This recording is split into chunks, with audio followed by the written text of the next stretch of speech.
What is going on, everybody? Welcome back to the Oxnard Show. Today we're looking at the NECA Teenage Mutant Ninja Turtles Zack and Smash 2-pack. So this is a pretty cool pack where we get two characters. So first we have Zack, which is just a kid that befriends the turtles and becomes kind of like the fifth turtle. So he's a kid that comes with a lot of accessories and is able to look like a Ninja Turtle. And then we have Smash, the leader of the Crooked Turtles. So it's just people dressed up in sort of like turtle outfits. And he's the leader and the sensei of a dojo. So it's pretty cool to have him as well. And a lot of accessories to go here with him. So you can see those all around the side. So a lot of cool stuff to look at here. If we spin it around to the back, you can see the figures there, so you can see sort of what they look like. So pretty cool pack here that I'm excited to check out. So let me go and get them open out of the box and we'll take a look at them together. So we're going to start off with Zack, which was a kid from New York City that was a big fan of the Ninja Turtles. And he starts out by following around and annoying the turtles, but he eventually befriends them and he becomes their quote-unquote fifth turtle. So here he is in like his fifth turtle disguise, and we get some additional accessories to make him fit along with that. But I think he looks pretty cool. So overall we can see his face design, so just like a young kid, but he's got the blonde hair that's all big and poofy in that animated design. He's got the mask around his face, so with the green design, so much like the other turtles, he has green with a red headband on as well, which is cool. Then he's got a yellow shirt and some green pants going down into some red boots that look pretty cool. So overall he's got a neat design, but unfortunately we have an issue with this figure where ours is sort of like broken. So the leg joint back here is broken, so like when we took it out of the box it was like this, and then we have some issues with like the other leg. We can't get the knee joint, the lower joint to bend, and we have the same issues with Smash. And with this one being broken like this, we're too kind of afraid, even though we've heated up all the other joints, still even heating it up, can't get this joint to move at all, and so we're afraid this one's going to end up turning out like this one where it's broken. So unfortunately we have a broken figure here that we can't really do too much with. Like we can still get him to stand, but his leg's always at like a bend, and then we can't get it to move around. So unfortunately we have a broken figure, and then like I said, we can't get his other joints loose, and same with Smash. So we can't really get the full effect of these figures, which is really annoying even after heating him up. But anyways, let's go and do his movements. So his head can twist all the way around. He can look down that far and up that far, so pretty good movements. And so it feels like with him he's got the upper neck joint, so he got some nice movement and swivel in there, and then also feels like there is the lower neck joint that has some like little rocking back and forth, and I'm sure it can twist around, but his head's so loose it just twists itself. Then we get the shoulders that come up to 90 and rotate all the way around. We have the single elbow joint there that if we bend both can bend pretty much all the way up on themselves, and then they do have some twisting up in there at the top and bottom. And then we get the wrist that can twist around and flex back and forth. But then we have the twist at the waist, so we can twist all the way around there, and very little crunching, if pretty much none. Then we get the hips. We'll go ahead and do to this leg, so the hips can come up close to 90 there and out to the side.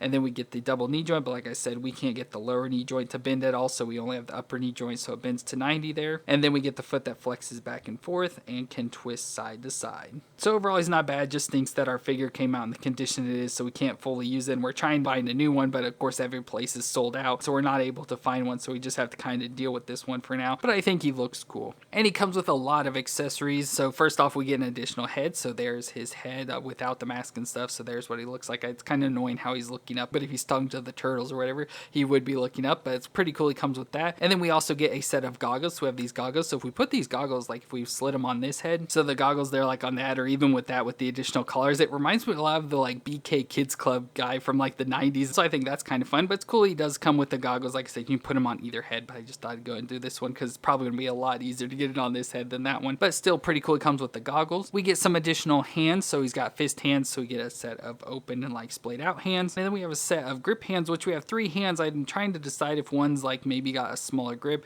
so we have like those two that look relatively the same, and then maybe a smaller grip on here. That may be the case, but I'm trying to decide if this is what he came with or if we lost a hand somewhere, and so he should have an additional one. Not exactly sure, so I'll have to look up to figure out. But yeah, we have this like odd number of hands, and then still more accessories. So first off we have a backpack, so this blue backpack here, just basic backpack design. I don't really know how easy it'll be to get on him, but let's see if I can get it on. So that wasn't too bad at all. Just get his arms bent to the back to get it through the armholes, and it just slides on pretty easily. So there he is with the backpack on there, so like that fit pretty well. And with him being the fifth turtle, he comes with a turtle accessory. So we have a shell design, so it's just a trash can lid painted green with this belt around. Now I don't know exactly how you're supposed to get this on him. Maybe if we popped his head off we could slide it down on his body, but it kind of sits around his waist and covers up his backpack and stuff. So I'll try and see if I can get this on. So I don't know if I got got it on there right or proper, but there it is around his waist. And I tried to do it without the backpack, but it was just way too loose and kept like falling down. But with the backpack, it holds it on, but then I also feel it's like too much, so it's like bending out there, but it keeps it held on. So again, I don't really know exactly what you're supposed to do with it, but I think overall it carries off the look. It just from the back gets a little bit out there, but it still looks pretty cool. It gives it more of that turtle look to him. But with even more accessories, we get the turtle communicator, and it has this little two-piece that attaches into his backpack. So the backpack had a little hole in the bottom of it. I doubt if I'll be able to get it up in here with the shell piece on, but there is a little hole in the bottom of the backpack you can plug this two-piece into, so it attaches in him. It's a part of the episode where he has this little kit piece and he finds the turtle communicator and attaches it up. So we have this version of the communicator where it's open, and then we also have a closed up version of the communicator, and again it has the hole so you can attach it onto the bottom of this tube if you want. Like I said, it'd be nice to be able to get this into his hand, but I don't know now that I'm able to get it up in the backpack. I'd probably have to take the shell off and everything to try and get up in there and attach it, but it does come with that accessory, which is cool. And then we get his weapon of a hockey stick. So much like Casey, he uses a hockey stick, so he can switch his hands out to put this into his hand. So there is Zach with the hockey stick, and I think that looks pretty cool. And then we get some other pieces that Zach has dealt with in the episode. So first off, we get a crystal piece. So just this little crystal. I think Shredder used this for something, but we just have that crystal design. And then we also get the Tortelli emerald. So this big giant diamond looking thing, which looks pretty cool. Awesome design. Again, another accessory from one of the episodes. And another piece that's cool is then we also get Chrome Dome's head. So we have this additional Chrome Dome head, but with this one, it opens up so we can see like the mechanics and stuff in there, because Zach helps defeat Chrome Dome by getting into his head and like kind of hot wired and stuff. And then we also get a set of like jumper cables here, so you can take some jumper cables, just kind of stick it down inside there. So it's like clipping onto the piece there. And so he's like hot wiring Chrome Dome's head. And this is an actual head, so you can take Chrome Dome and switch out his head. So we have Chrome Dome here, so you can switch his head out there if you want. The only issue I see is like this head has a flat piece and it doesn't like sit down and fit all the way. Like from the front, it's not too bad, but it's a little bit misshapen and a little bit crooked, so it doesn't really fit there too well. Maybe if we heated it up pretty good, we'd be able to get it to sit down flat, but either way, it doesn't look the best with that thing. But it's an additional head for Chrome Dome with a different eye design. Overall, it's pretty similar design, but you can see the eyes are a little bit different, so if you want to have those, you can. But that's pretty much it for Zach. He looks pretty cool here as the fifth turtle, and we can go ahead and bring in Donatello here, so you can see just how tall Donatello is compared to him. And again, the turtles are usually pretty short compared to the other characters,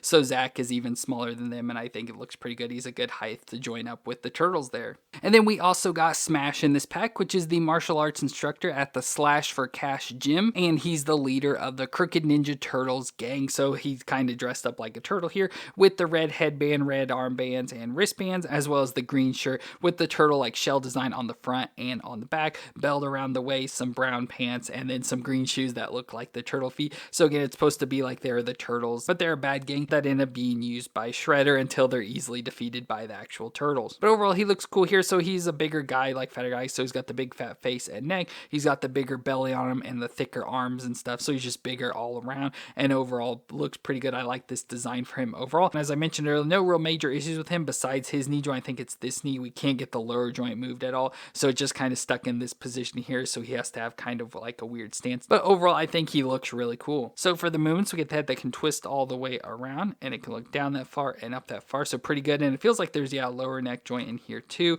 that maybe moves some as well. It's hard to really get it to move. But overall, the neck has good movements. Shoulders can come up about that far. So under 90 there, don't really come up too far, and can rotate all the way around. We have like the single elbow joint that just bends right in the upper section there. So it can bend and has some rotation. We get wrist twist around and flex back and forth. And then it's hard to see his waist or anything, but yeah, he has a crunch at the waist and can twist around. Hips can come up a little bit and out to the side about that far. I think, yeah, we got to switch this leg for the double knee joint that can bend up that far, which isn't bad, very close to kicking his butt. And then the foot flexes back and forth and twists side to side. So overall, he's not bad, just besides that stuck knee joint that's really annoying, but I do like his look overall. And then of course we have like the army builder packs with the Rock Soldier and Crooked Turtles coming, so we'll be doing that soon to fill out the rest of his gang of the Crooked Turtles, so that's pretty cool. But we got his accessories. So first we got his head without the mask, so there he is all yelling and stuff, like I said, without the red mask on it there, so you can have just like a normal civilian face. And then we get some additional hands, so he's got 2 grip hands on already, so we get a set of fists as well as a set of like karate chop hands. And then we get a number of weapon accessories, so he's got a lot of different like martial art weapons. So first off, we have like a dagger, I guess you'd call it. So it just kind of looks like the weapons we've had with like the foot soldiers and stuff, just different designs. We've not had really any of these, but it feels like they'd go with it. So we have just a little dagger there. We have this other dagger design that has like a lightning bolt design to it, which looks pretty cool. So that's awesome. We have this big axe blade with like blades on the front and the back, which just looks cool. And then and we also have a comma, so with the little spike here on the front, so we can put any of those weapons into his hands that we want. And then there's also this additional weapon of a grappling hook. I don't really know if it goes to him or Zack, but it's got a little string here that you can use, obviously, as like a grappling hook design, but it can, like I said, go for him or Zack. I don't know that either of them really use it, but it's just included in this pack as well. But let's go and just put some weapons in his hands. So there we have our Crooked Turtle of Smash ready to fight, and we can go ahead and size comparison him with Donatello once again. So he's a little bit taller than Donatello, so he's not a big character at all, but it's nice to see that comparison, just to see, you know, a humanoid character is bigger than the turtles. And overall, I think he's pretty cool. You know, not the best figure, it's just your basic human, but it just stinks that we have the leg issue with him. But there we have our 2-pack of Smash and Zack. Both of them look pretty cool. I like the designs a lot. It just really stinks that our Zack is broken, so we have to try and figure out how to get a new one. And then that the leg joints are stiff, and we're probably likely to break the other knee joints. So overall, not a good set in terms of joints and the stiffness, and that the joints are stuck, which happens with NECA figures, but we've never not been able to get them released. But obviously, with the one knee already being broken, we're worried about breaking the other. So kind of makes us worried about this pack. But overall, the figures look really nice and cool, and going to be nice, you know, throw Zack in with the turtles. And once we open up the Crooked Turtle pack, having Smash with those other figures is going to be pretty cool. But either way, nice looking figures. I just wish the actual figure joints themselves were better. But let me know what you thought of them down in the comments, and if you enjoyed my review, let me know with a thumbs up. But I want to thank you all for watching. I hope you all stay awesome out there, and I'll see you in our next review.